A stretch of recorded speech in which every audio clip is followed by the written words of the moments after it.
Assalamualaikum warahmatullahi wabarakatuh. Perkenalkan, nama saya Mas Ayudya Salsabila dengan NIM 2401011011022 dari kelas ICP TBI, dan di video kali ini saya akan membaca kitab Safinatun Najah guna memenuhi tugas ujian tengah semester mata kuliah fikih yang diampu oleh Bapak Aris Mahmudi MA. Jadi sebelum kita mulai, alangkah baiknya kita membaca Al-Fatihah terlebih dahulu agar Allah memberi kelancaran dalam membaca kitab ini dan kebarokahan. Al-Fatihah.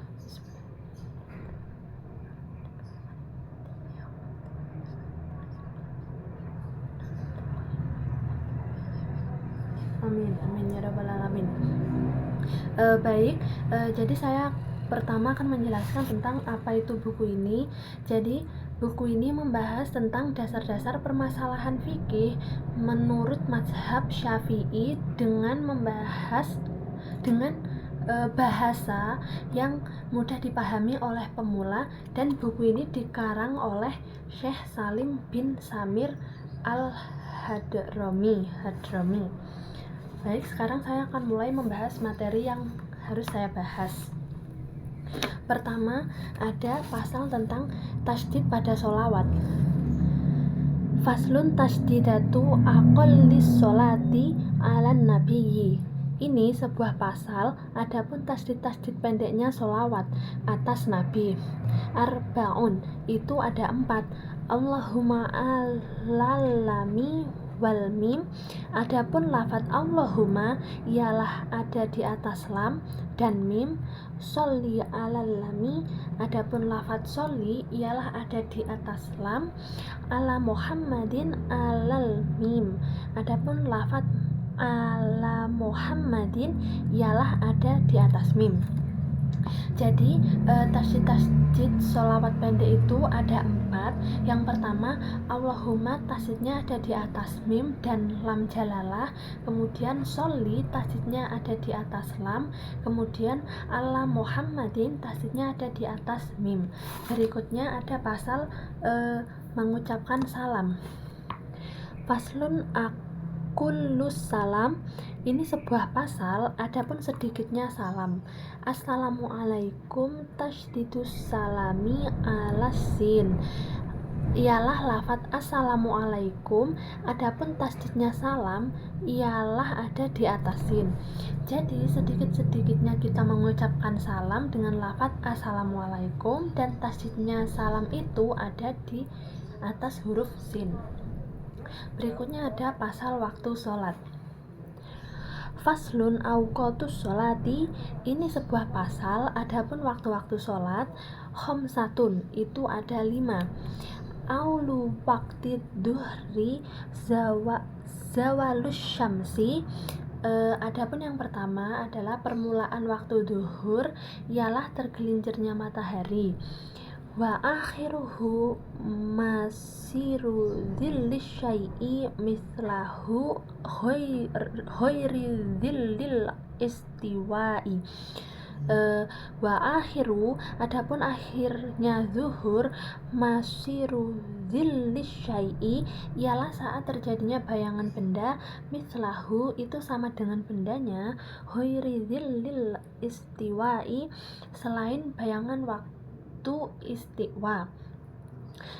Wa awwalu waqtil asri idza syara, yang kedua, dan permulaannya waktu asar ialah ketika terjadi dhillu kulli syai'in mithlahu, bayangan setiap benda itu sama dengan bendanya. Wazada qalilan, dan bertambahnya bayangan dengan sedikit. Wa akhiruhu, adapun akhirnya waktu asar. Hurubis syamsi ialah terbenamnya matahari. Wa aulu waqtil mahribi hurubus syamsi. Kemudian yang ketiga, adapun permulaannya waktu maghrib ialah terbenamnya matahari. Wa akhiru hurubus syafaqi al-ahmar. Adapun akhirnya waktu maghrib ialah ketika terbenamnya mega yang merah. Wa awalu waqtil isya'i hurubus syafaqi al-ahmar. Yang keempat, adapun permulaan waktu isya ialah ketika terbenamnya mega yang merah. Wa akhiruhu, adapun akhirnya waktu isya, tulu'ul fajris shodiq, ialah terbitnya fajar yang shodiq. Wa aulu waktu subhi, adapun yang kelima, permulaan waktu subuh, tulu'ul fajris shodiq, ialah terbitnya fajar yang shodiq. Wa akhiruhu tulu'us syamsi, adapun akhirnya waktu subuh ialah terbitnya matahari. Al-asfaqu salah satun, beberapa macam mega itu dibagi menjadi 3 atau ada 3 jenis. Ahmaru, yang pertama ada merah. Wa asfaru, yang kedua ada kuning. Wa abyadu, dan yang ketiga ada putih. Al-ahmaru mahribun, adapun mega merah ialah waktu maghrib. Wal asfaru wal abyadu isya'un, adapun mega kuning dan juga putih ialah menandakan waktu isya. Wa yungdabu ta'khiru sholatil isya'i, dan disunahkan mengakhirkan sholat isya ila ayyahiba, sampai terbenamnya asyafaqu al-asfaru, mega yang kuning, wal abyadu, dan putih. Jadi waktu-waktu sholat itu ada 5. Yang pertama waktu zuhur. Waktunya itu mulai dari tergelincirnya matahari sampai terjadinya bayangan suatu benda sama persis dengan ukuran benda itu. Benda 1 meter dalam ukuran bayangan yang sama 1 meter dalam posisi tegak. Kemudian yang kedua ada sholat asar. Waktunya bila ukuran antara benda dan bayangan lebih panjang, maksudnya itu benda dan bayangannya itu lebih panjang bayangannya dari si benda, dan itulah mulai waktu asar dan berakhir ketika matahari terbenam. Kemudian ketiga ada sholat maghrib, mulai dari matahari terbenam sampai terbenamnya mega merah. Kemudian sholat isya, mulai dari mega merah terbenam atau hilang hingga terbitnya fajar shodiq. Kelima ada sholat subuh, waktunya mulai terbit fajar shodiq sampai terbitnya matahari. Mega sendiri itu ada 3, yaitu kuning, putih, dan merah. Sedangkan mega merah itu untuk tanda waktu maghrib, kuning dan putih untuk waktu isya. Dan adapun sholat isya itu disunahkan untuk diakhirkan waktunya hingga mega kuning dan putih benar-benar telah hilang. Berikutnya ada pasal waktu diharamkan mengerjakan sholat. Faslun tahrumus sholatu, ini sebuah pasal haram melakukan sholat. Allati laisa laha sababun mutaqaddimun, yang tidak ada baginya sebab yang mendahului. Wala muqarinun, dan tidak punya sebab yang bersamaan. Fi khamsati awqatin, dalam 5 waktu. Inda tulu isyamsi hatta tartafi'a, yaitu yang pertama ketika terbitnya matahari hingga naiknya matahari. Qadra rumhin, dengan kira-kira 1 tombak. Wa indal istiwa'i, dan yang kedua ketika waktu istiwa. Fi hiri yaumil jumu'ah, di selain hari Jumat. Hatta tazula, sampai tergelincirnya matahari. Wa indal isfirori, dan ketiga ketika menguningnya ufuk barat. Hatta sampai terbenamnya matahari, wa ba'da sholatis subhi, dan yang keempat itu adalah setelah sholat subuh, hatta tatlu asyamsu, sampai terbitnya matahari, wa ba'da sholatil asri hatta tahrobu, dan yang kelima adalah setelah sholat asar sampai terbenamnya matahari. Haram mengerjakan sholat sunnah yang tidak punya sebab yang mendahului dan tidak punya sebab yang menyertai. Adapun waktu yang haram untuk sholat itu ada 5. Yang pertama, ketika matahari sedang terbit sehingga setinggi 1 tombak, kemudian ketika istiwa atau tepat matahari itu ada di tengah bumi, kecuali pada hari Jumat hingga matahari itu condong ke barat. Yang ketiga, ketika matahari kekuning-kuningan akan terbenam hingga matahari terbenam. Yang keempat, setelah mengerjakan sholat asar hingga matahari terbenam. Dan yang kelima, sehabis sholat subuh hingga matahari terbit. Di sini ada tambahan dari pengertian 1 tombak. Ukuran kira-kira 1 tombak maksudnya itu 1 tombak dalam pandangan mata, yaitu naiknya matahari ke atas seukuran 1 tombak atau dari permukaan bumi setelah dia muncul atau terbit. Panjang 1 tombak kira-kira adalah 2,5 meter atau 7 hasta dalam pandangan mata. Kemudian 1 tombak atau qadra ruhmin, yaitu sekitar waktu 16 menit setelah matahari terbit. Maka misalkan matahari terbit pukul 6 pagi, waktu duha mulai masuk 16 menit kemudian, yaitu pukul 6.16. Selanjutnya ada pasal saktah atau diam dalam bacaan sholat. Faslun saktatus sholati, ini sebuah pasal, adapun tempat-tempat diamnya sholat. Sittatun, itu ada 6. Baina takbiratil ihram wa du'a il iftitah, yaitu yang pertama di antara takbiratul ihram dan doa iftitah, wa baina du'a il iftitahi wa ta'awudzi. Dan yang kedua di antara doa iftitah dan ta'awud, wa bainal fatihati wa ta'awud, dan yang ketiga di antara fatihah dan ta'awud, wa baina akhiril fatihah wa amin. Yang keempat di antara akhir fatihah dan amin, kemudian wa baina amin wasurati, dan yang kelima di antara amin dan surat, wa bainas surati warrukun, dan yang keenam di antara waruku, dan yang keenam itu ada di antara surat dan ruku.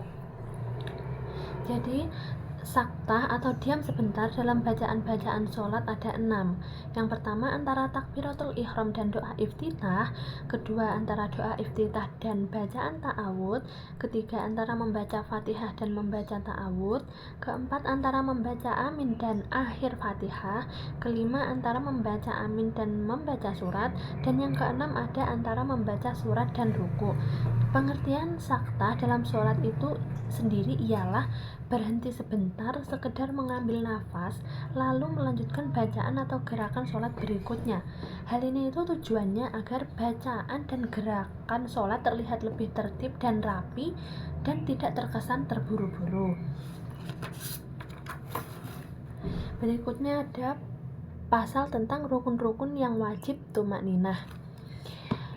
Faslun, ini sebuah pasal al-arkanul lati talzamu. Adapun rukun-rukun yang wajib fiha tumakninatu, di dalam tumakninah arba'atun, itu ada 4. Ar-ruku, yang pertama itu ruku, wal i'tidal, dan yang kedua adalah i'tidal, was sujudu, dan yang ketiga sujud, wal julus wal julusu bainas sajadatain, dan yang keempat itu ada sujud di antara dua sujud. At-tumakninatu adapun yang dinamakan tumakninah hiya sukunun, itu adalah diam, ba'da harokatin bi haitsu yastakirru kullu udwi, ba'da harokatin setelah bergerak, bihaitsu yastakiru dengan sekiranya menetapi, kullu udwin semua anggota, mahallahu terhadap tempatnya anggota, biqadri subhanallah dengan kadar lafaz subhanallah. Jadi rukun-rukun yang diwajibkan tumakninah di dalamnya itu ada 4.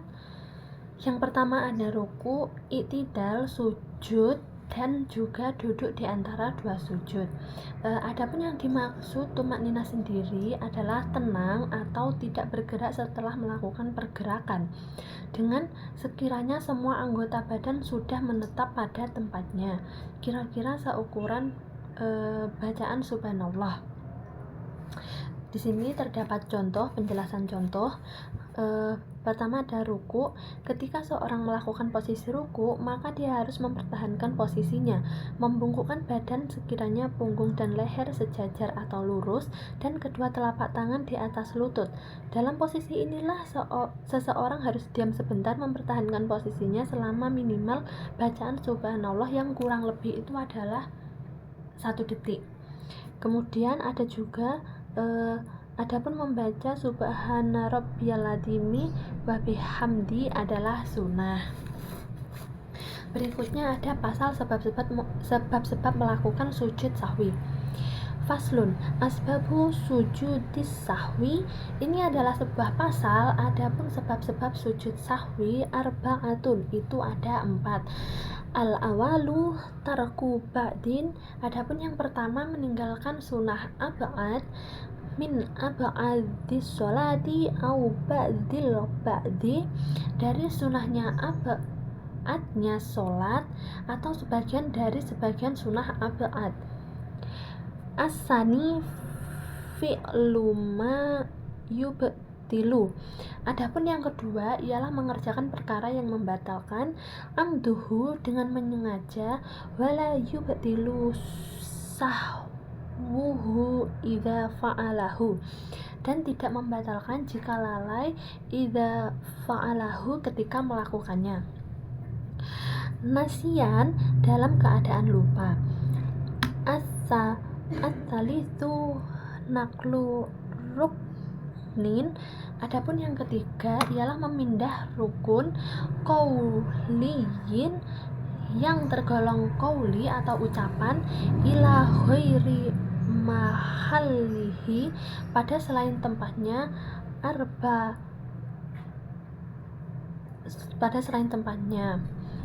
arba'u iko ruknin.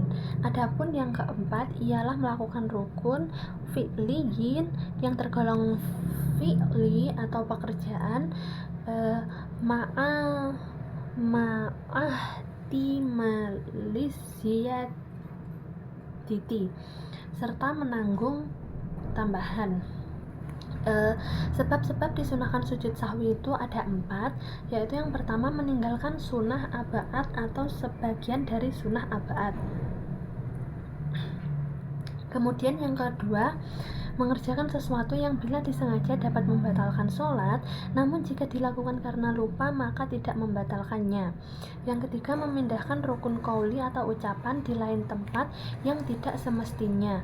Kemudian yang keempat, mengerjakan rukun fi'li atau perbuatan tapi ada dugaan kemungkinan ada dugaan kemungkinan tambahan. Misal rokaat saya ini yang keempat atau yang ketiga ketika kita lupa rokaat sholat kita.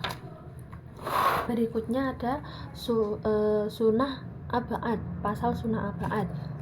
Faslun ab'adus sholati, ini sebuah pasal. Adapun sunnah-sunnah ab'ad sholat sab'atun, itu ada 7. At-tasyahhudu al-awalu, yaitu yang pertama tasyahud awal, wa qu'uduhu, dan yang kedua duduknya tasyahud awal, wassalatu alan nabiyyi sallallahu alaihi wasallam, dan yang ketiga ada sholawat atas Nabi Muhammad sallallahu alaihi wasallam fihi, di dalam tasyahud awal, wassalatu alal ali fit tasyahudil akhir, dan yang keempat sholawat atas keluarga Nabi di dalam tasyahud akhir, wal kunut, dan yang kelima ada kunut, wa qiyamuhu, dan yang keenam ada berdirinya kunut, wassalatu wassalamu ala nabi sallallahu alaihi wasallam, dan yang ketujuh dan salam atas Nabi Muhammad sallallahu alaihi wasallam, wa alihi, dan keluarganya Nabi, wa sahbihi, dan sahabatnya Nabi, fihi, di dalam kunut. Jadi di dalam sunnah ab'ad itu sunnah ab'ad itu ada 7. Yang pertama adalah tasyahud awal, yang kedua adalah duduk untuk tasyahud awal, yang ketiga membaca sholawat Nabi pada tasyahud awal, yang keempat membaca sholawat kepada keluarga Nabi dalam tasyahud akhir, yang kelima adalah membaca kunut, yang keenam membaca sholawat salam kepada Nabi Muhammad dalam kunut, yang ketujuh membaca sholawat salam kepada keluarga dan sahabat Nabi dalam kunut. Berikutnya ada pasal batalnya sholat. Faslun, ini sebuah pasal tabtulu, yang bisa membatalkan as-sholatu, sholat, bi arba'a asyrota, ada 14 khoslatan, keadaan, ada 14 keadaan. Bil hadasi, yang pertama karena sebab hadas, wabi wuku'in najasati, dan yang kedua kejatuhan najis, ilam tulkohalan, jika tidak dibuang dengan seketika, min ghairi hamlin, dengan tanpa membawanya. Kemudian yang ketiga wang kisyafil aurati ilam tustarhalan, dan yang ketiga adalah terbukanya aurat dan jika tidak ditutup dengan seketika. Wan nutku biharfaini au harfin, dan yang keempat berbicara dengan 2 huruf atau 1 huruf, mufhimin, yang memahamkan, amdan, dengan sengaja, wabil mufattir amdan, dan yang kelima sebab perkara yang membatalkan puasa dengan sengaja, wal aklil katsiri nasiyan, dan yang keenam adalah makan yang banyak dalam keadaan lupa. Kemudian wasalasu harokatin, yang ketujuh 3 kali gerakan mutawaliyatin walau sahwan, dan yang ketujuh itu 3 kali gerakan yang terus menerus meskipun itu lupa. Wal wasbatul fahisyatu, dan yang ke-8 melompat yang melewati batas atau berlebihan, wadorbatul mufridotu, dan yang ke-9 memukul yang melewati batas atau keras, wasiyadatu ruknin, dan yang ke-10 menambah rukun, fi'liyin amdan, yang tergolong fi'il dengan sengaja, wattaqaddumu ala imamihi biruknain, dan yang ke-11 mendahului atas imamnya makmum dengan 2 rukuk, fi'liyaini, yang keduanya tergolong pekerjaan, wa takhallufu bihima, dan ketinggalan dengan dua rukuk, bighairi udhrin, dengan tanpa uzur, wa niyatu qat'is sholati, dan yang ke-12 adalah niat memutus sholat, wa ta'liqu qat'iha bisyai'in, dan yang ke-13 menggantungkan memutus sholat dengan sesuatu, wa taraddudu fi qat'iha, dan yang ke-14 adalah ragu-ragu dalam memutus sholat.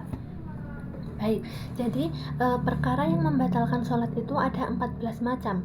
Yang pertama adalah keluar hadas, kemudian 2, kejatuhan najis kecuali jika langsung dibuang tanpa terbawa, kemudian yang ketiga aurat yang terbuka kecuali bila segera langsung ditutup, keempat berbicara dengan 2 huruf atau 1 huruf tapi dapat dipahami, yang kelima sengaja melakukan hal-hal yang bisa membatalkan sholat, yang keenam makan banyak sekalipun dalam keadaan lupa, yang ketujuh 3 kali bergerak secara berturut-turut sekalipun lupa, yang kedelapan 1 kali lompatan yang terlalu berlebihan atau jelek gerakannya, yang ke-9 1 kali pukulan yang terlalu keras, yang ke-10 sengaja menambahkan rukun fiil, perbuatan seperti rukuk dan lain-lain, kemudian yang ke-11 mendahului imam dengan 2 rukun fiil atau perbuatan dan ketinggalan imam dengan 2 rukun fiil tanpa ada uzur, yang ke-12 ada niat membatalkan sholat,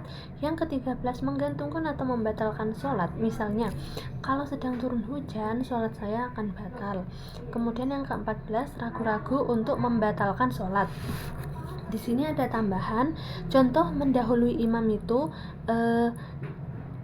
seperti ketika imam masih berdiri, makmum rukuk. Ketika imam akan rukuk, makmum berdiri i'tidal. Ketika imam bangkit dari rukuk akan i'tidal, makmumnya sudah sujud.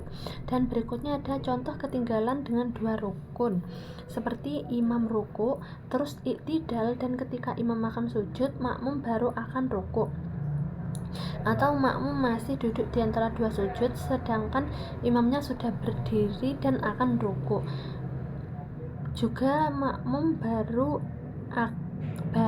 saja akan sujud kedua. Oke, selanjutnya ada pasal tentang sholat jamaah yang imamnya wajib niat menjadi imam. Faslun, ini sebuah pasal, alladzi yalzamu, adapun sholat yang wajib, fihi di dalamnya, niyatul imamah, niat menjadi imam, arbaun, itu ada 4. Al-jumu'ah, 1 yaitu sholat Jumat, wal mu'adatu, yang kedua adalah sholat mu'adah, wal mandzuratu jama'atan, dan yang ketiga ada sholat nazar dalam keadaan berjamaah, wal mutaqaddimatu fil mator, dan yang keempat ada sholat di jamak takdim dalam waktu hujan. Jadi sholat yang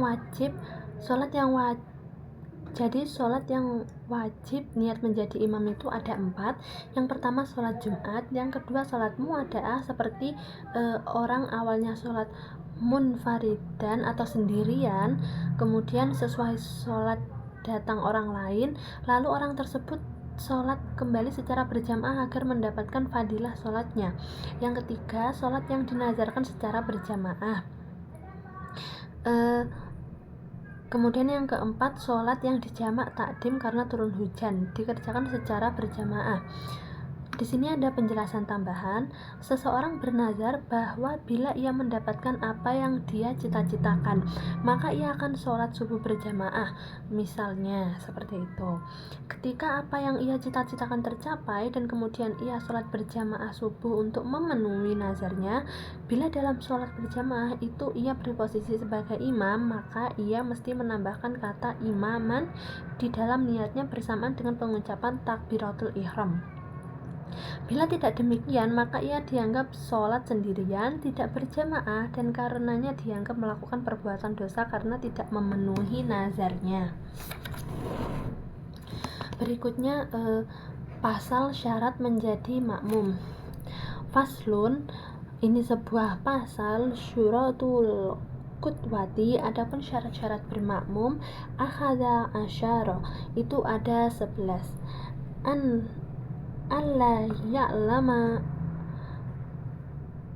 Alla ya'lama butlana sholati imamihi bihadatsin, yaitu yang pertama hendaknya mengetahui butlana sholati imamihi, terhadap batalnya imamnya makmum, bihadasin, baik sebab hadas, au ghairihi, atau selain hadas, wa alla ya'taqida, dan yang kedua hendaknya tidak meyakini wajuba qadaiha alaihi, terhadap wajib kodoknya sholat atas imam, wa alla yakuna makmuma, dan yang ketiga hendaknya imam tidak bermakmum, wala ummiyan, dan yang keempat imam tidak ummi, wa alla yataqaddamu, dan yang kelima hendaknya makmum tidak mendahului alaihi, atas imam, fil mauqihi, dalam posisi tempat, wa ayya'lama, dan yang keenam hendaknya makmum mengetahui intiqalati imamihi, terhadap gerakan-gerakan imamnya, wa ayyajtami'a, dan yang ketujuh hendaknya imam dan makmum berkumpul fi masjidin, di dalam masjid, au fi salasi mi'ati dzira'in takriban. Saya ulang, dan yang ketujuh tadi hendaknya imam dan makmum berkumpul di dalam masjid dengan perkiraan atau di dalam jarak 300 dzira', wa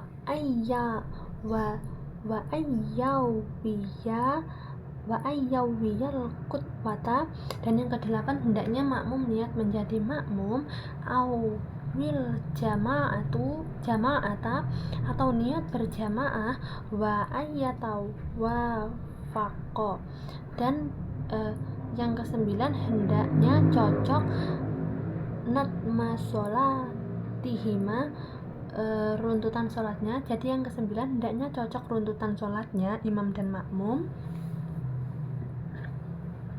wa alla yukhalifahu fi sunnatin, dan yang ke-10 hendaknya kita berbeda makmum terhadap imam dalam kesunahan, fahishatil mukhalafati, yang sangat berbeda, wa ayyu tabi'ahu, dan yang ke-11 hendaknya makmum mengikuti imam.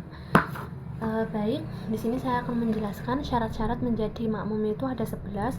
Yang pertama, harus mengetahui batalnya sholat imam karena hadas atau karena hal yang lain.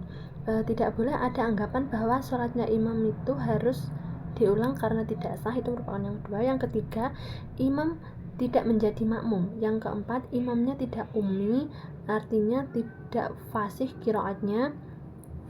Kemudian yang kelima, bagi makmum tidak boleh tempatnya di depan imam. Kemudian yang keenam, makmum harus mengetahui perpindahan imamnya dari berdiri ke rukuk, dari rukuk ke i'tidal, dan seterusnya. Yang ketujuh, imam dan makmum harus kumpul dalam satu masjid atau di tempat yang berbeda dalam jarak kurang lebih 300 dzira' atau kurang lebih 150 meter. Kemudian yang ke-8, makmum harus berniat ikut pada imam atau niat jamaah. Yang ke-9, antara imam dan makmum harus cocok di dalam persamaan sholatnya. Yang ke-10, makmum tidak boleh berbeda dengan imam dengan perbedaan yang menyolok di dalam melakukan kesunatan, seperti tahiyat awal, kunut, sujud sahwi, sujud tilawah, dan lain-lain. Yang ke-11 ada makmum harus mengikuti imam. Di sini ada tambahan, diperbolehkan orang yang sholat qodok bermakmum kepada yang sholat sholat adaan atau sholat sunnah rawatib, qobliyah dan ba'diyah. Sholat zuhur bermakmum kepada imam yang sholat qodok subuh. Hanya tidak boleh bermakmum orang yang sholat fardu kepada imam yang sholat gerhana. Demikian pula sebaliknya, sebab praktek sholatnya itu berbeda. Kemudian yang kedua, jika makmum mengetahui batalnya imam sebab terkena najis atau terbukanya aurat lubang besar pada sarung, maka makmum wajib mufarroqoh, niat memisahkan diri dengan imam. Jika makmum masih mengikuti imam, maka sholatnya tidak sah. Berikutnya ada pasal gambaran berjamaah. Faslun suwarul kutwati, ini sebuah pasal. Adapun gambaran bermakmum, tis'un itu ada 9, tasihu adapun yang syah, fi khomsin dalam 5 keadaan, kutwatu rojulin birojulin, yaitu bermakmumnya laki-laki dengan laki-laki, wa kutwatum ro'atin birojulin, dan yang kedua bermakmumnya perempuan dengan laki-laki, wa kutwatu hunsa birojulin, dan yang ketiga bermakmumnya hunsa dengan laki-laki, wa qudwatum ro'atin bihunsa, dan yang keempat bermakmumnya perempuan dengan hunsa, wa qudwatum ro'atin bimro'atin, dan bermakmumnya perempuan dengan perempuan, wa tabtulu fi arba'in, dan batal bermakmum dalam 4 keadaan. Qudwatu rojulin bimro'atin, 1. Bermakmumnya laki-laki dengan perempuan, wa qudwatu rojulin bihunsa, 2. Bermakmumnya laki-laki dengan hunsa, wa qudwatu hunsa bimro'atin, dan yang ketiga bermakmumnya hunsa dengan perempuan, wa qudwatu hunsa bihunsa, dan bermakmumnya hunsa dengan hunsa. Jadi gambaran berjamaah itu ada 9, yang 5 dihukumi sah, yaitu yang pertama, orang laki-laki bermakmum dengan laki-laki, orang perempuan bermakmum dengan laki-laki, orang khunsa atau banci asli bermakmum dengan orang laki-laki, orang wanita bermakmum dengan khunsa atau waria atau banci asli. Kemudian yang kelima adalah orang wanita bermakmum dengan orang wanita. Sedangkan ada 4 yang tidak sah, yaitu orang laki-laki bermakmum dengan imam perempuan, 2 orang laki-laki bermakmum dengan imam khunsa atau banci asli, ketiga orang khunsa bermakmum dengan imam perempuan, dan yang keempat ada imam dan makmum sama-sama khunsa atau banci asli. Berikutnya ada pasal syarat jamak takdim. Faslun ini sebuah pasal, syurutu jam'it takdim. Adapun syarat-syaratnya jamak takdim, arba'atun itu ada 4. Al-bada'atu bil aula, yaitu 1. Memulai dengan sholat yang awal, wa niyatul jam'i fiha, dan yang kedua niat jamak di dalam sholat awal, wal muwalatu bainahuma, dan yang ketiga terus menerus di antara 2 sholat tersebut, wadawamul uzri, dan yang keempat tetapnya uzur. Jadi syarat-syarat jamak takdim itu ada 4. Yang pertama harus dimulai dari sholat yang pertama. Kemudian yang kedua harus niat jamak ketika mengerjakan sholat yang pertama. Yang ketiga antara sholat pertama dan kedua harus berturut-turut. Yang keempat berlangsungnya uzur atau yang dimaksud adalah perjalanan. Di sini ada contoh niat sholat jamak takdim. Bismillahirrahmanirrahim. Usolli fardhu dhuhri arba'a rokaatin majmu'an ma'al asri jamak takdim lillahi ta'ala. Artinya, saya niat fardhu duhur 4 rakaat dijamak bersama asar dengan jamak takdim karena Allah Ta'ala. Kemudian ada lagi usolli fardhul maghrib salasa rakaatin majmu'an ma'al isya'i jamak takdim lillahi ta'ala. Saya niat sholat fardu maghrib 3 rakaat dijamak dengan bersamaan dengan isya dengan jamak takdim karena Allah Ta'ala. Berikutnya ada pasal syarat jamak takhir. Faslun, ini sebuah pasal. Syurutu jam'it takhir.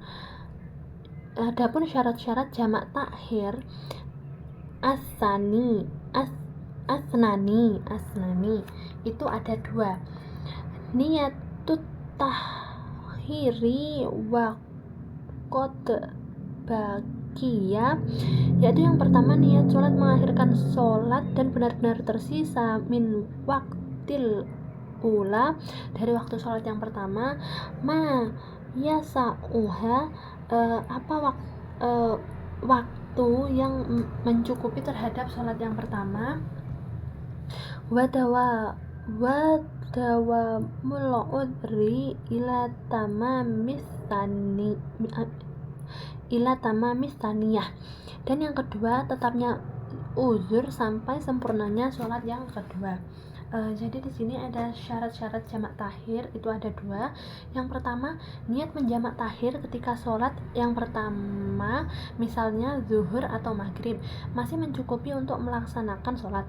Contoh, habisnya waktu zuhur pukul 2:30, kita berniat akan menjamak takhir paling lambat pukul 2:15.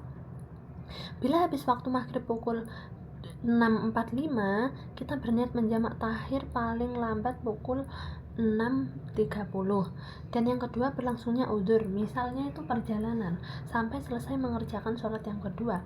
Di sini ada tambahan. Yang pertama, sholat jamak takhir tidak boleh dilakukan di rumah atau setelah sampai dari perjalanan pulang. Jika dilakukan di rumah, maka hukumnya bukan sholat jamak namun menjadi sholat qadha bagi sholat yang pertama. Maka dia tetap terkena hukum dosa karena uzur jamaknya telah habis. Yang kedua, pelaksanaan sholat jamak takhir harus dilakukan di luar area desanya atau kampungnya. Yang ketiga, adapun lafaz niat jamak takhir ialah bisa dilakukan dengan ucapan bahasa kita sendiri di dalam perjalanan. Misal, saya niat menjamak takhir sholat zuhur dengan asar atau maghrib dengan isya. Berikutnya ada pasal syarat mengqashar sholat. Faslun, ini sebuah pasal. Syurutul qasri, adapun syarat-syarat qashar, sab'atun, itu ada 7. Ayyakuna safaruhu, yang pertama hendak adanya perjalanan seseorang, marhalatayani, yang kedua adalah mencapai marhalah, wa ayyakuna mubahan, dan mohon maaf, saya ulangi, ayyakuna syafaruhu marhalatayani, yaitu hendaknya ada perjalanan seseorang yang mencapai 2 marhalah, kemudian wa ayyakuna mubahan, dan yang kedua ada hendaknya perjalanan itu mubah, wal ilmu bijawazil qasri, dan yang ketiga mengetahui terhadap kebolehan mengqashar, wa niyatul qasri indal ihram, dan yang keempat niat qashar ketika takbiratul ihram, wa an takuna sholatu rubaiyata, dan yang kelima hendaknya ada sholat itu tergolong sholat 4 rakaat, wadawa musafari ila tamamiha, dan yang keenam tetapnya perjalanan sampai sempurnanya sholat, wa alla yaqtadiya bimutimin, yang ketujuh hendaknya tidak bermakmum dengan orang yang sholat sempurna, fi juz'in min sholati, di bagian dari sholatnya. Baik, jadi di sini syarat-syarat mengqashar sholat itu ada 7. Yang pertama Berpergian yang telah mencapai 2 marhalah atau kurang lebih itu 89 km atau lebih. Pendapat lain itu mengatakan perjalanan sejauh 76,80 km. Kedua, berpergian yang diperbolehkan bukan merupakan pergi untuk tujuan maksiat. Yang ketiga, harus tahu bolehnya mengqashar sholat. Yang keempat, niat qashar ketika takbiratul ihram. Kelima, niat yang diqashar harus sholat yang 4 rakaat zuhur, asar, isya. Keenam, berlangsungnya berpergian sampai sempurna melakukan sholat.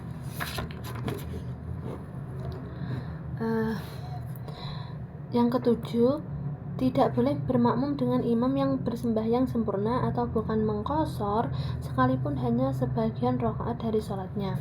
Dan di sini ada tambahan, arti qashar ialah meringkas jumlah rakaat sholat yang 4 rakaat menjadi 2 rakaat.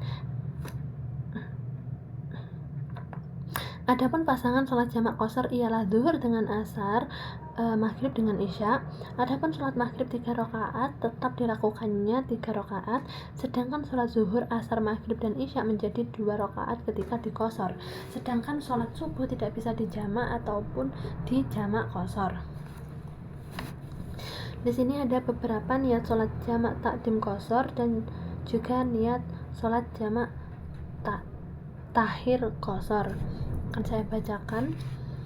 Usolli fardhu dhuhri ra'ataini majmu'an ma'al asri jamak takdim qashron lillahi ta'ala. Usolli fardhul asri ra'ataini majmu'an ma'ad dhuhri jamak takdim qashar lillahi ta'ala.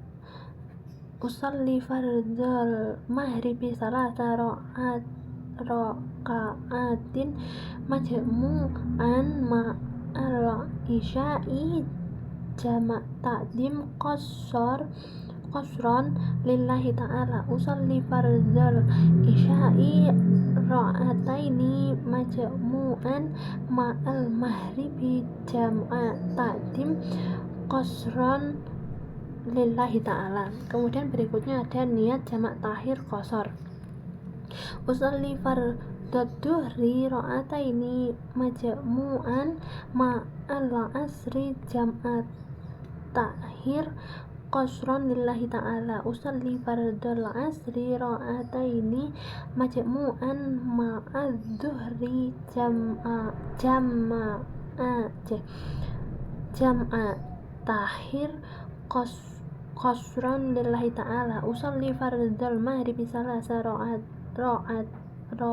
raka'atin majmu'an ma'al isya'i jamak tahir qashron lillahi ta'ala.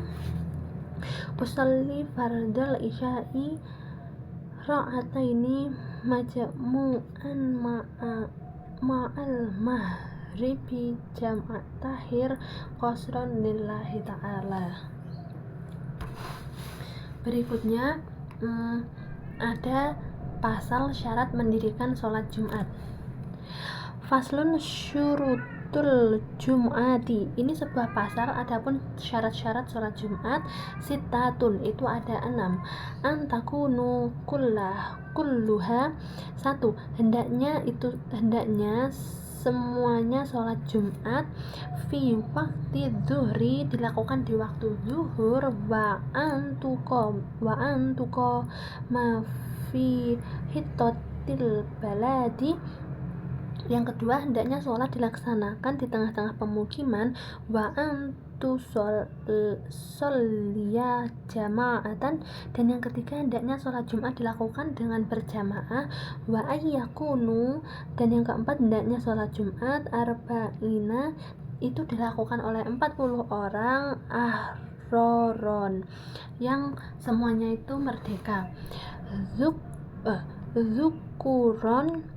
Zukuron laki-laki, balihina lagi balik semuanya, mustautinin lagi bertempat tinggal menetap, wa alla tasbiqoha, dan yang kelima hendaknya sholat Jumat tidak mendahului, wala tuqarinaha, dan tidak boleh bersamaan, Jum'atun sholat Jumat yang lain, fitilkal baladi di desa tersebut, wa ayyataqaddamaha khutbatani, dan yang keenam hendaknya sholat Jumat didahului 2 khutbah. Jadi syarat-syarat mendirikan sholat Jumat itu ada 6. Yang pertama harus dilakukan pada waktu zuhur, yang kedua harus dilakukan dalam batasan sebuah negeri atau daerah atau desa, yang ketiga harus dilakukan berjamaah, yang keempat harus berjumlah 40 orang laki-laki balik yang merdeka yang mustawatin atau bermukim di wilayah tersebut, yang kelima tidak boleh mendahului atau bersamaan dengan sholat Jumat lainnya pada negeri atau daerah atau desa tersebut, yang keenam sebelum pelaksanaan sholat Jumat harus diawali oleh 2 khutbah terlebih dahulu. Berikutnya ada pasal rukun khutbah Jumat.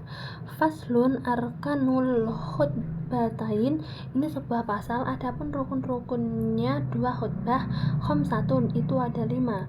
Hamdulillahi fihima, yang pertama yaitu membaca hamdalah di dalam 2 khutbah, wassalatu ala nabiyyi sallallahu alaihi wasallam, dan yang kedua membaca sholawat atas Nabi Muhammad sallallahu alaihi wasallam fihima dalam 2 khutbah, wal wasiyatu bit taqwa, dan yang ketiga berwasiat dengan ketakwaan fihima dalam 2 khutbah, wa qiraatu ayatin minal Qur'ani, dan yang keempat membaca dari ayat Al-Qur'an fi ihdahuma dalam salah satu dari kedua khutbah, wa du'a'u lil mu'minina, dan yang kelima mendoakan untuk orang-orang mukmin laki-laki, wal mukminati, dan orang-orang mukmin perempuan, fil akhirati dalam khutbah yang terakhir atau khutbah yang kedua. Jadi rukun-rukun khutbah sendiri ada 5. Yang pertama membaca alhamdulillah dalam khutbah pertama dan kedua, yang kedua membaca sholawat Nabi Muhammad dalam khutbah pertama dan kedua, yang ketiga wasiat takwa atau ittaqullaha ta'ala dalam khutbah pertama dan kedua, yang kelima membaca sebagian ayat Al-Qur'an di dalam salah satu khutbah, yang kelima berdoa untuk orang-orang mukmin laki-laki dan perempuan dalam khutbah yang kedua. Kemudian selanjutnya ada pasal-pasal syarat khutbah Jumat. Faslun syurutul khutbatain, ini sebuah pasal-pasal. Adapun syarat-syaratnya 2 khutbah Jumat, asyaratun, itu ada 10. At-toharatu anil hadasain, 1. Suci dari 2 hadas, al-ashori, yaitu hadas kecil, wal akbari, dan hadas besar, wat toharatu, dan suci anin najasiti, dari najis, fit saubi, dalam pakaian, wal badani, dan badan, wal makani, dan tempat, wasatrul aurati, dan yang ketiga tertutup auratnya, wal qiyamu alal qadiri, dan yang keempat berdiri bagi orang yang mampu, wal julusu, dan duduk, yang kelima dan duduk, bainahuma, di antara 2 khutbah, fauqat tumakninatis sholati, di atas kadar tumakninahnya sholat, wal muwalatu, dan yang keenam terus menerus, bainahuma, di antara 2 khutbah, wal muwalatu bainahuma, dan yang ketujuh terus menerus di antara 2 khutbah, wa bainas sholati, dan di antara sholat Jumat, wa antakuna bil arabiyati, dan yang ke-8 hendaknya kedua khutbah dengan bahasa Arab, wa ayyusmi'aha, dan yang ke-9 hendaknya memperdengarkan khotib terhadap kedua khutbahnya, arba'ina, terhadap 40 orang, wa antakuna kulluha, dan yang ke-10 hendaknya semua khutbah fi waktil duhri, itu di waktu zuhur. Jadi syarat-syarat khutbah Jumat itu ada 10. Yang pertama, membaca khutbah harus suci dari hadas besar dan hadas kecil. Yang kedua, suci dari najis baik pakaian, badan maupun tempat. Yang ketiga, menutup aurat. Yang keempat, berdiri bagi yang mampu. Yang kelima, duduk di antara dua khutbah. Kira-kira itu selama lebih dari ukuran tumak ninah dalam sholat. Yang keenam, antara dua khutbah dan sholat harus berturut-turut atau langsung. Ketujuh, khutbah harus berbahasa Arab. 8. Bagi khotib harus berusaha memperdengarkan khutbahnya kepada 40 orang jamaah dan harus mendengar semua.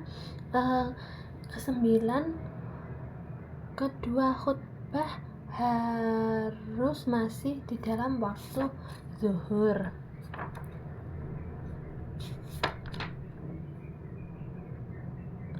Dan yang ke-10 tadi itu juga termasuk. Berikutnya, pasal-pasal kewajiban terhadap mayat. Faslun, ini sebuah pasal. Alladzi yalzamu, adapun sesuatu yang wajib, lil mayyiti, bagi si mayat, arba'u khisolin, ada 4 atau beberapa perlakuan, ada 4 perlakuan. Husluhu, yang pertama yaitu memandikan mayat, wa takfinuhu, yang kedua menghafani mayat, wassolatu alaihi, dan yang ketiga menyolati mayat, wadafnuhu, dan yang keempat menguburkan mayat. Jadi hal-hal yang wajib dilaksanakan untuk mayat itu ada 4. Yang pertama, kita memandikan mayat. Yang kedua, mengkafaninya, kemudian menyolatinya dan menguburkannya. Di sini ada tambahan, seandainya mayat tidak bisa dimandikan karena mati terbakar dan sebagainya, boleh dengan tayamum. Seandainya mayat laki-laki tidak ada yang memandikan kecuali hanya ada perempuan yang bukan mahram, maka ditayamumi saja dengan kain penyapu. Demikian pula sebaliknya. Apabila tubuh mayat terpendam dan sulit diangkat, tidak wajib disolatkan. Mengenai keguguran adalah sebagai berikut. Apabila janin keluarganya kurang dari 6 bulan, sedangkan sudah ada tanda-tanda hidup seperti bergerak, bernafas, dan sebagainya, maka hukumnya seperti mayat biasa. Bila tidak ada tanda-tanda hidup, maka ia harus dimandikan, dibungkus, dan dikubur. Tidak wajib disolatkan. Kemudian apabila janin keluarnya sudah di kandungan lebih dari 6 bulan, hukumnya seperti mayat biasa meskipun lahirnya sudah meninggal. Ada lagi mengenai mayat yang belum dihitan, wajib mencuci bagian dalam kulupnya. Menurut pendapat yang lebih sah, menurut Syekh Ubadi, dibolehkan tidak dicuci dan tidak perlu dipaksakan. Baik, berikutnya ada pasal tentang cara memandikan mayat. Faslun akullul husli, ini sebuah pasal. Adapun minimal memandikan mayat, takmimu badanihi bil ma'i, ialah meratakan badan mayat dengan air. Wa akmaluhu, adapun sempurnanya memandikan, ayah sila, ialah hendaknya seseorang membasuh sau'ataihi, terhadap kubul dan duburnya mayit. Wa ayyuzilal qadaro, dan hendaknya seseorang menghilangkan terhadap kotoran, min angfihi, dari hidung mayit. Wa ayyuwadhi'ahu, dan mewudukan mayit. Wa ayyat luka badanahu, dan hendaknya seseorang menggosok terhadap badan mayit, bisidri, dengan daun bidara. Wa ayyasubba, dan hendaknya seseorang mengalirkan al-ma'a, terhadap air, alaihi, atas mayit, salasan, sebanyak 3 kali. Jadi paling sedikit cara memandikan mayit dengan meratakan air pada badannya. Sedangkan lebih sempurnanya lagi adalah dengan, pertama, kedua kemaluan, kubul dan dubur harap dibersihkan, kemudian menghilangkan kotoran dari hidung si mayit, kemudian memwudukan si mayit, kemudian menggosok badannya dengan daun bidara, sabun, kafur, dan cendana. Kemudian keenam, disiram dengan air 3 kali basuhan. Kemudian ada pasal mengkafani mayat. Faslun Kullul kafni, ini sebuah pasal, adapun minimal mengkafani mayit. Saubun ya ummuhu, ialah satu baju yang baju tersebut menutupi mayit. Wa akmaluhu, adapun sempurnanya kafan. Lirrojuli salasu lafaifa, bagi mayit laki-laki ialah tiga beberapa lapis. Watuhnu wattatoyabu, dan minyak wangi dan wangi-wangian. Walil mar'ati komisun, dan untuk mayit perempuan ialah gamis. Wahimarun, dan kerudung. Waizarun, dan sarung. Walifafatani, dan dua lapis. Jadi paling sedikit cara membungkus mayit itu dengan hanya satu lapis kain atau baju yang mencukupi. Kemudian adapun lebih sempurnanya dengan pertama 3 lapis kain atau pakaian untuk mayat laki-laki, memakai minyak wangi dan wangi-wangian. Kemudian kedua, sedangkan bagi mayat perempuan memakai baju kurung atau gamis, kerudung, kebaya, sarung atau tapeh, dan 2 lapis kafan. Di sini ada tambahan, biasanya di adat Jawa membungkus mayat dengan kain mori atau yang putih itu dengan kain mori yang baru. Namun jika mayat dibungkus dengan mukena, baju sholat atau baju ihramnya si mayat sewaktu hidup, meskipun bekas, maka itu juga tetap diperbolehkan. Kemudian ada pasal rukun sholat jenazah. Faslun, ini sebuah pasal. Arkanu sholatil janazati, adapun rukun-rukun sholat jenazah. Sab'atun, itu ada 7. Al awalu an-niyatu, adapun yang pertama ialah niat. As-tsani arba'u takbiratin, adapun yang kedua ialah 4 kali takbiran. As-tsalisu al-qiyamu, adapun yang ketiga ialah berdiri. Alal qadiri, atas orang yang mampu. Ar-rabi'u qiraatul Fatihah, adapun yang keempat yaitu membaca Al-Fatihah. Al-hamisu as-sholatu ala nabi sallallahu alaihi wasallam, adapun yang kelima ialah membaca sholawat atas Nabi Muhammad sallallahu alaihi wasallam. Ba'das saniyah, setelah takbir yang kedua. As-sadisu ad-du'a'u lil mayyiti, adapun yang keenam ialah membaca doa untuk si mayit. Ba'das salisati, setelah takbir yang ketiga. As-sabi'us as-salam, adapun yang ketujuh ialah salam. Jadi rukun-rukun sholat jenazah itu ada 7, yaitu berniat, 4 kali takbir, berdiri bagi yang mampu, membaca Al-Fatihah, membaca sholawat setelah takbir kedua, berdoa untuk mayit, dan salam. Di sini ada beberapa tambahan. Pertama ada lafadz niat sholat yang dibagi menjadi 2 untuk laki-laki seperti ini. Usolli ala hadzal mayyitati arba'a takbiratin fardhon lillahi ta'ala, dan untuk yang perempuan usolli ala hadzahi mayyitati arba'a takbiratin fardhon lillahi ta'ala. Jadi itu artinya saya niat sholat mayat ini dengan 4 takbiran fardu karena Allah Ta'ala. Berikutnya ada lafaz doa untuk si mayat laki-laki. Yang pertama, Allahumma firlahu warhamhu wa'afihi wa'fu anhu. Yang kedua untuk mayat perempuan, Allahumma firlaha warhamha wa'afiha wa'fu anha, artinya ya Allah ampunilah dia, beri rahmat dan sejahterakanlah dia, serta maafkanlah kesalahannya. Kemudian ada lafaz doa sesudah takbir keempat sebelum melakukan salam. Bagi mayat laki-laki, Allahumma la tahrimna ajrohu wa la taftina ba'dahu waghfir lana walahu. Bagi mayat perempuan, Allahumma la tahrimna ajroha wa la taftina ba'daha waghfir lana walaha. Artinya, ya Allah, janganlah engkau halangi pahala yang akan sampai kepada kami, janganlah engkau beri kami fitnah sepeninggalannya, dan ampunilah kami dan dia. Kemudian ada lafaz salam dalam sholat mayit. Assalamualaikum warahmatullahi wabarakatuh. Kemudian berikutnya ada pasal mengubur mayat.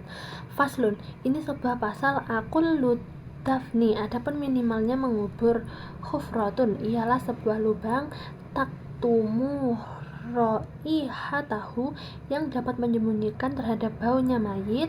Wa tahrusuhu, dan lubang tersebut dapat menjaga mayit minas sibai, dari binatang buas. Wa akmaluhu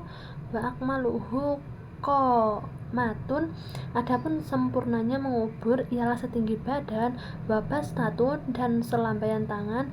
Wa yudu'u khadduhu, dan ditaruh pipinya mayit. Ala turabi, pada tanah. Wayabibu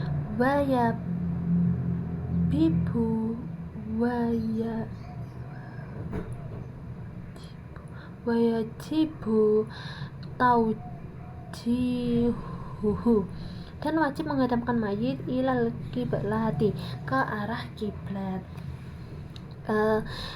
Jadi paling sederhana cara mengubur mayat ialah cukup dengan lubang yang dapat mencegah bau mayat dan dapat melindunginya dari serbuan binatang buas.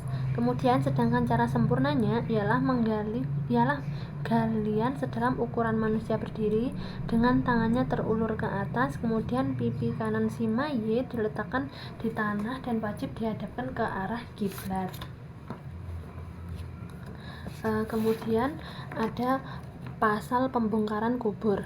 Faslun, ini sebuah pasal yung basyul mayitu, ya boleh digali, yaitu mayit liar ba'i hisol, karena ada 4 atau beberapa alasan.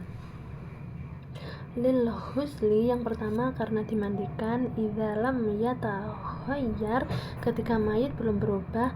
Walitaujihihi, yang kedua karena menghadapkan mayit ilal kiblati, ke arah kiblat. Walil mali idza dufina, dan yang ketiga karena harta, ketika harta dikubur.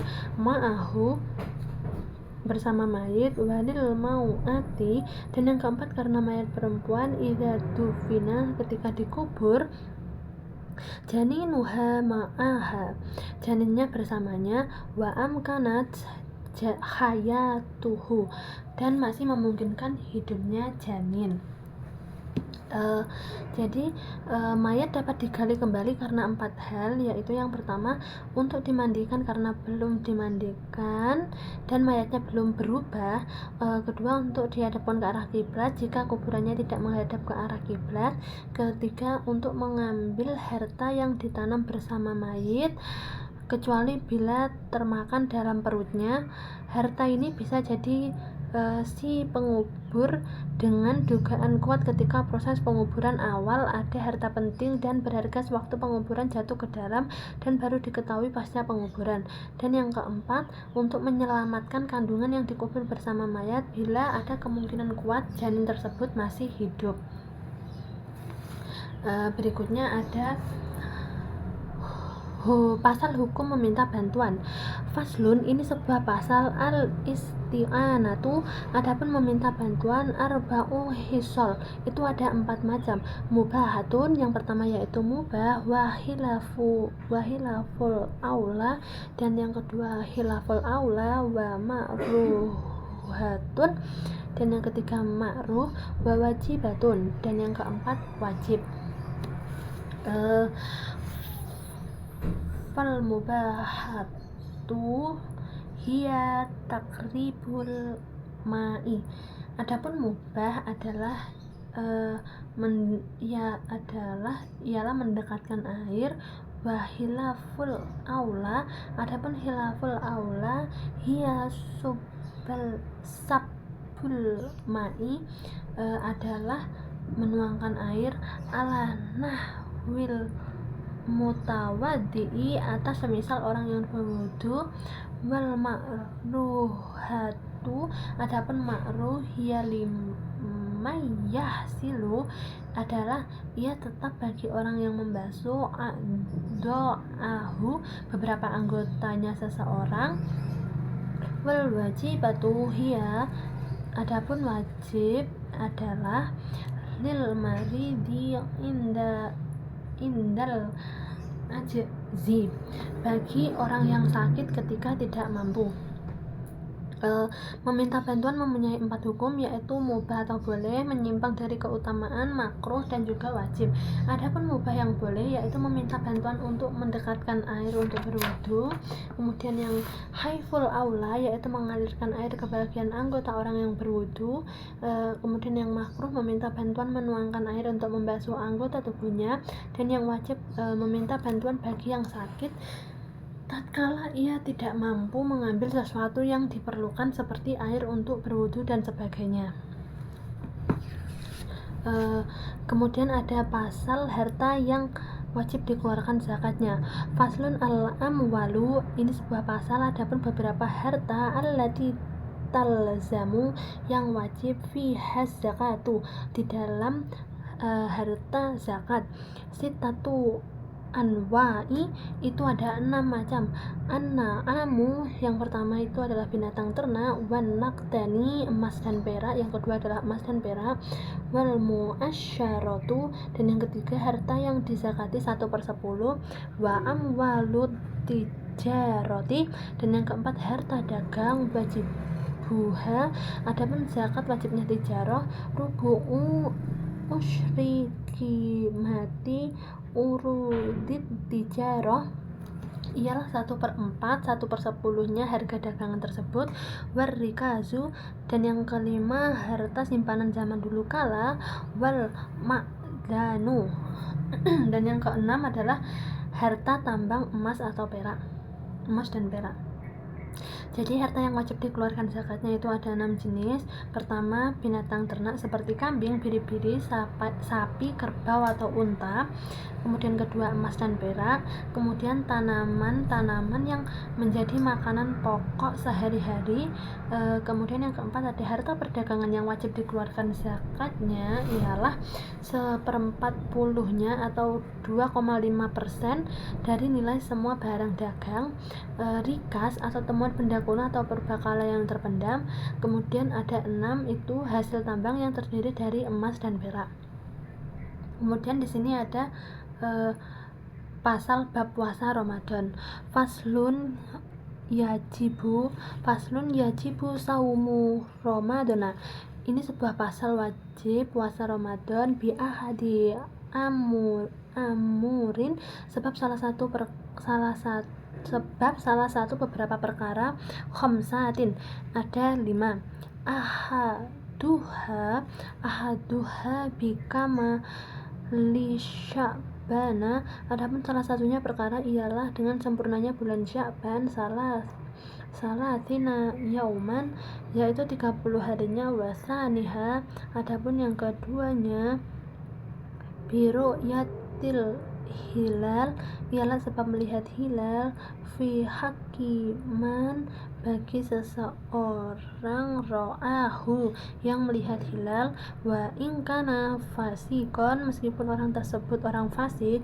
Wasali suha adapun yang ketiganya bisubutihi ialah dengan ketetapan fi hakiman bagi seseorang lam yarohu yang tidak melihat hilal.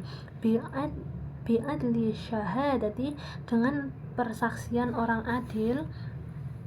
Warabi'uha adapun yang keempatnya bi'ihbari adli riwayatin ialah sebab adanya kabar dari orang yang adil riwayatnya. Mausukin bihi yang orang tersebut dapat dipercaya. Sawaun waqa'a fil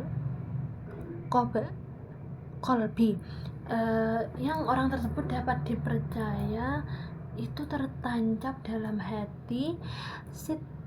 Sidquhu kebenaran adilnya.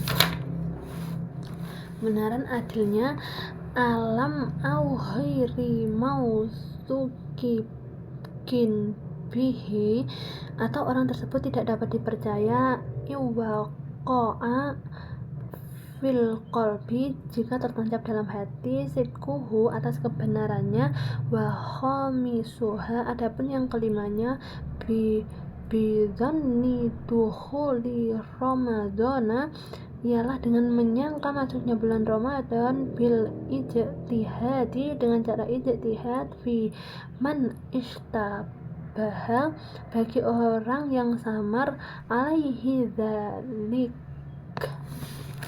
atas seseorang akan masuknya Ramadan tersebut.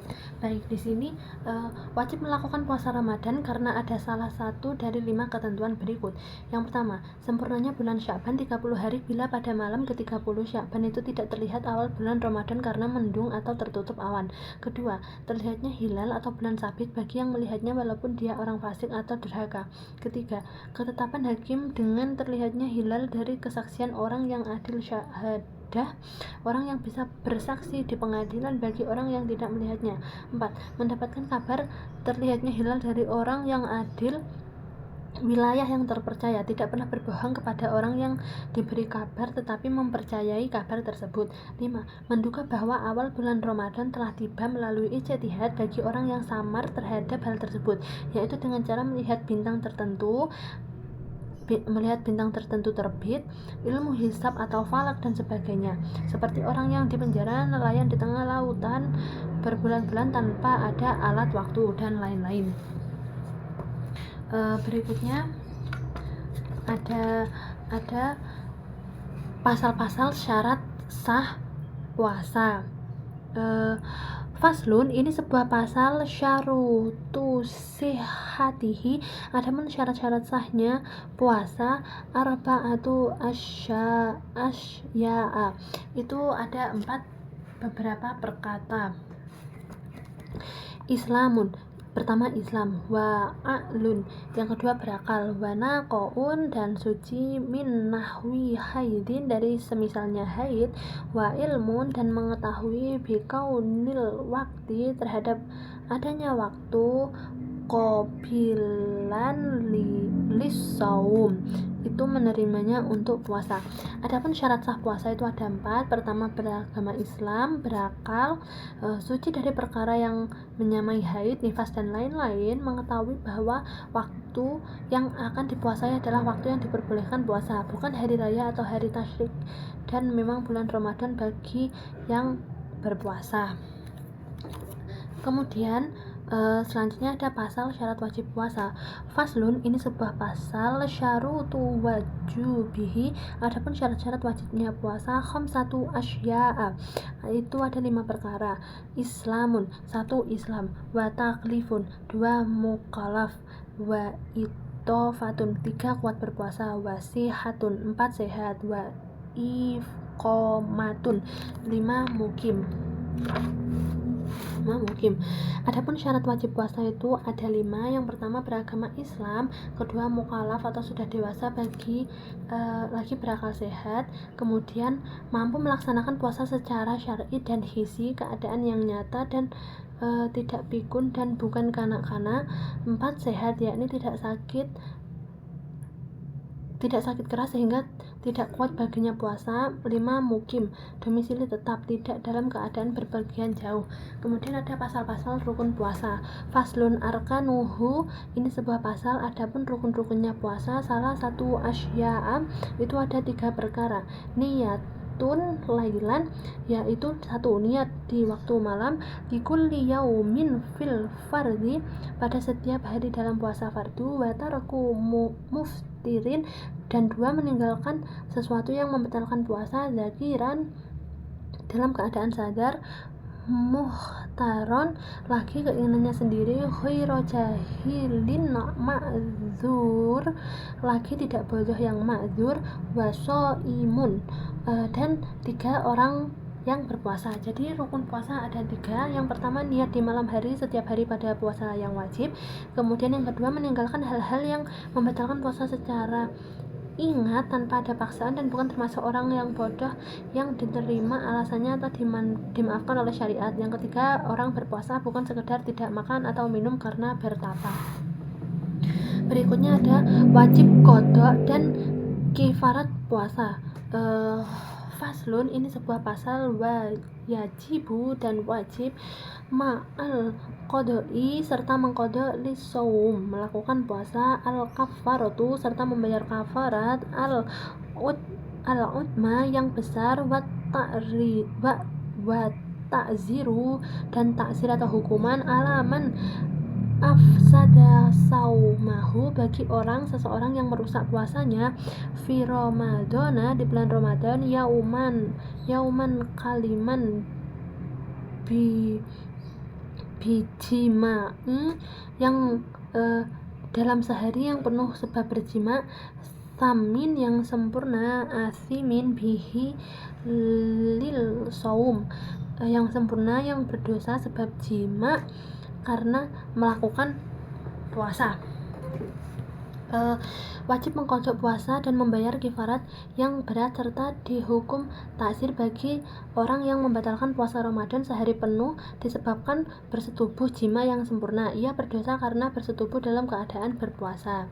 Membatalkan puasa bukan karena bersetubuh, yaitu karena makan atau mengeluarkan air mani, masturbasi, tidak wajib membayar kifarat. Tidak pula wajib membayar kifarat karena bersetubuh setelah terlebih dahulu membatalkan puasanya.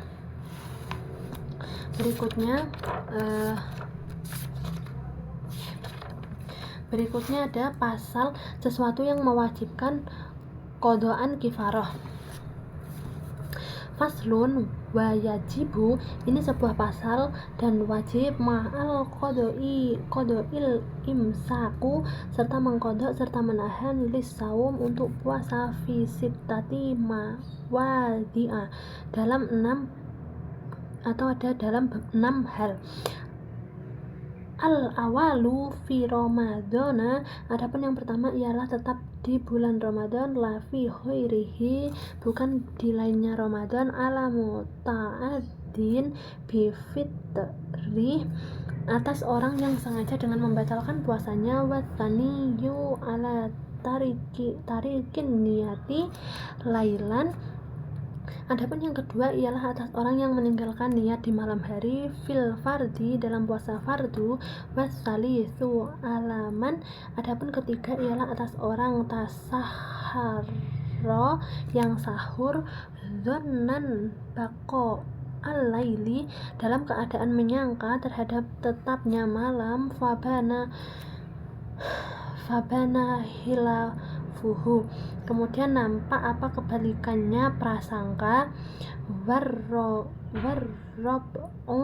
adapun yang keempat alaman aftoro donna ialah atas orang yang berbuka dalam keadaan menyangka, al-hurubu terhadap terbenamnya matahari, fabana hilafuhu aidon, kemudian nampak kebalikan prasangka juga, wal khomisu, adapun yang kelima alaman bana lahu ialah atas seseorang yang tampak bagi seseorang, yauma salasina min Sya'ban,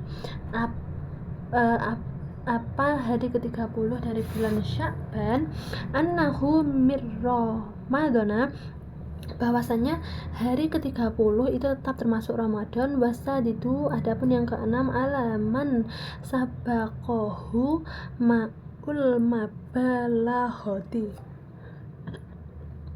ialah atas orang yang terlanjur masuk air untuk berlebih-lebihan, min madmadotin dari berkumur, wastinsyakin dan menghirup air ke dalam hidung. Dan diwajibkan diwajibkan untuk imsa atau menahan diri seperti orang yang berpuasa dan mengqadha puasa bagi 5 orang.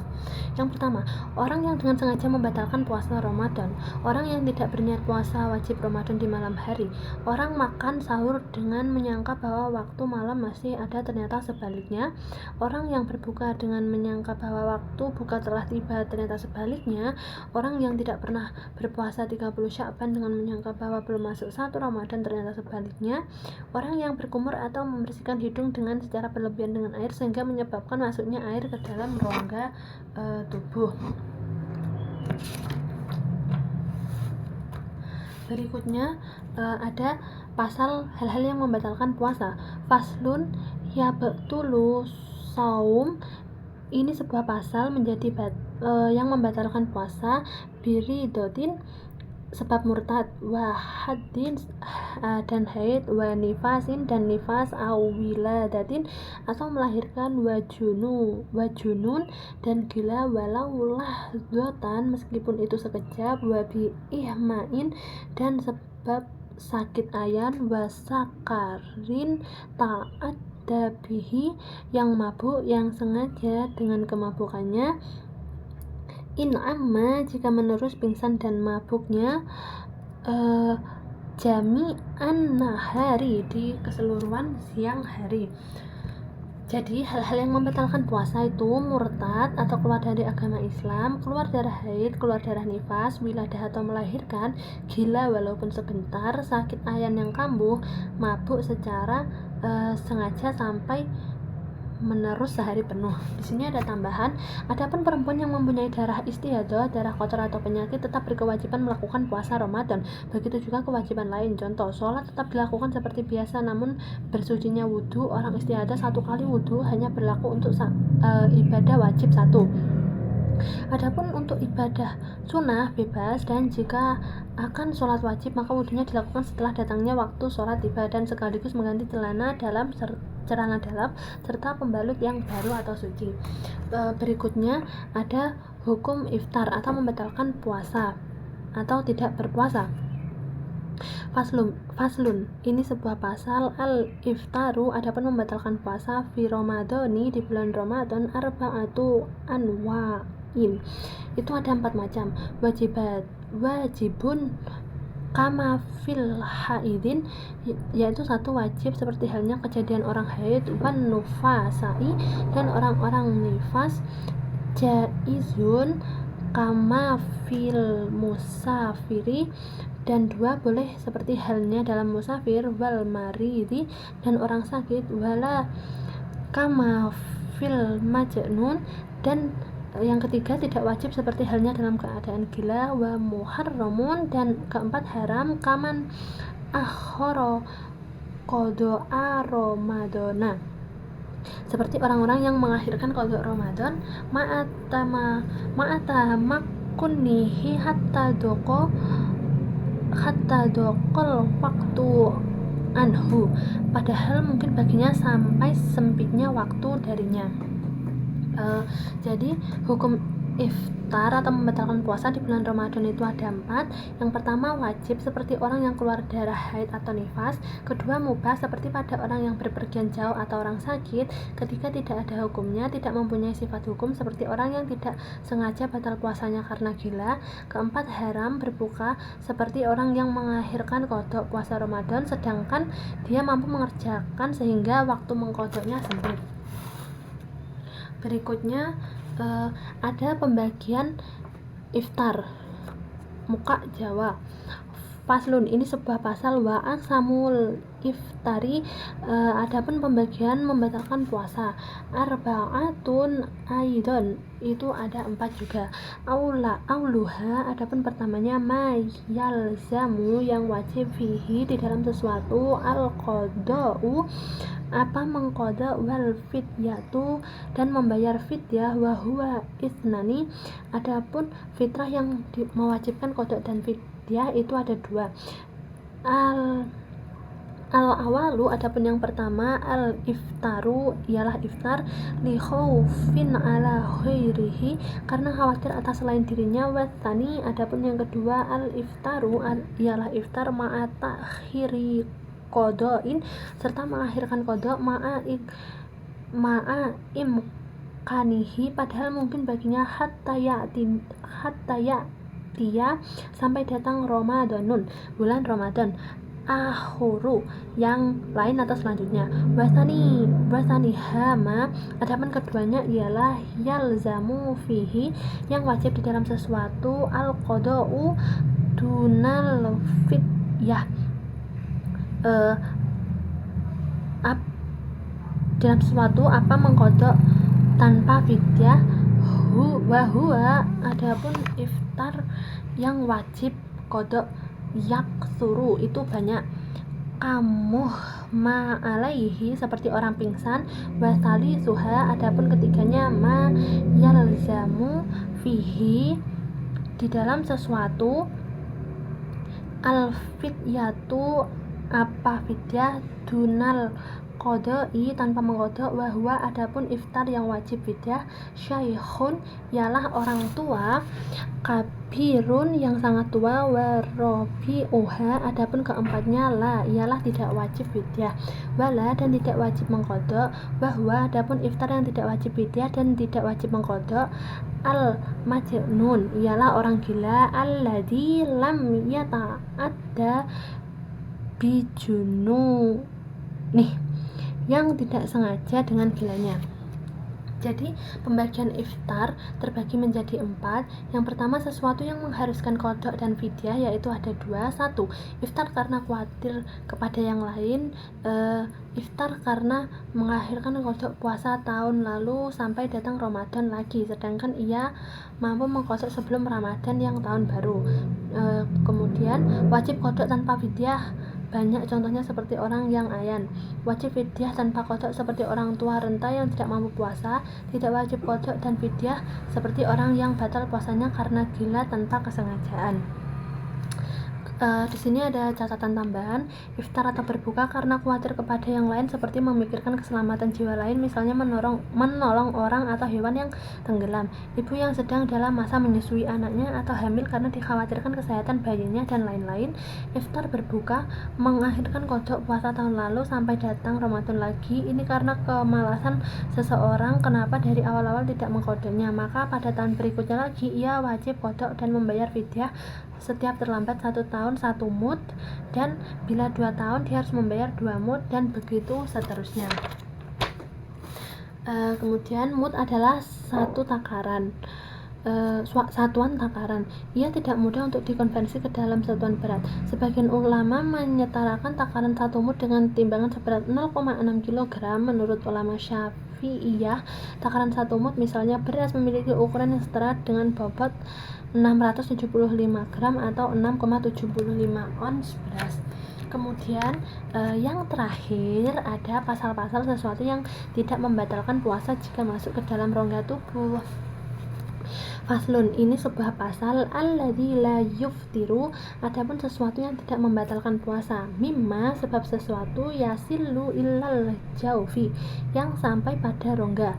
Sab'atu afrodin, itu ada 7 hal. Ma yasilu, yaitu 1 yang masuk illal jaufi pada rongga, binisyanin sebab lupa, au jahlin atau yang kedua tidak mengerti, au ikrotin atau yang ketiga dipaksa, wa bijaroyanirikin atau keempat sebab mengalirnya air ludah, mimma dari sesuatu, baina asnanihi yang ada di antara beberapa giginya, waqad ajaza